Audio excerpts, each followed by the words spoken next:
નમસ્કાર મિત્રો, વિડીયોમાં તમારું સ્વાગત છે। જી હા મિત્રો, અત્યારે હાલ મોટા અને મહત્વના સમાચાર સામે આવી રહ્યા છે। તો મિત્રો, સમાચારમાં વાત કરીએ તો સંઘ પ્રદેશ દમણ પ્રવાસ માટે જાણીતું પર્યટક સ્થળ છે। ખાસ કરીને દક્ષિણ ગુજરાતમાં મોટી સંખ્યામાં લોકો ખાવા પીવા અને પાર્ટી માટે દમણની વાટ પકડતા હોય છે। ત્યારે તાજેતરમાં જ દમણની એક હોટલમાં ખાવા પીવાની પાર્ટી કર્યા બાદ એ વ્યક્તિ સાથે હોટલમાં લૂંટ થઈ હોવાની ઘટના બની હતી। જી હા મિત્રો, અત્યારે હાલ મોટા અને મહત્વના સમાચાર સામે આવી રહ્યા છે।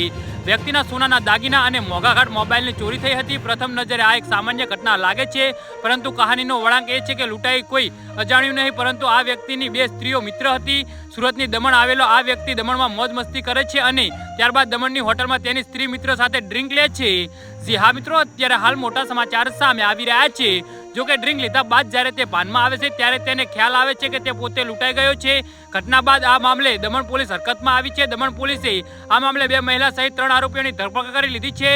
દમણ પોલીસે જેમની ધરપકડ કરી છે તે બે મહિલા સહિત 3 આરોપીઓ અતિશય શાતિર અપરાધી છે। જી હા મિત્રો, તો આના વિશે તમારું શું કહેવું છે તો નીચે અમારી કમેન્ટ બોક્સમાં જરૂરથી જણાવજો અને અમારી યુટ્યુબ ચેનલને સબસ્ક્રાઇબ કરવાની ભૂલતા નહીં। વિડીયો પૂરો જોવા બદલ તમારો ખૂબ ખૂબ આભાર।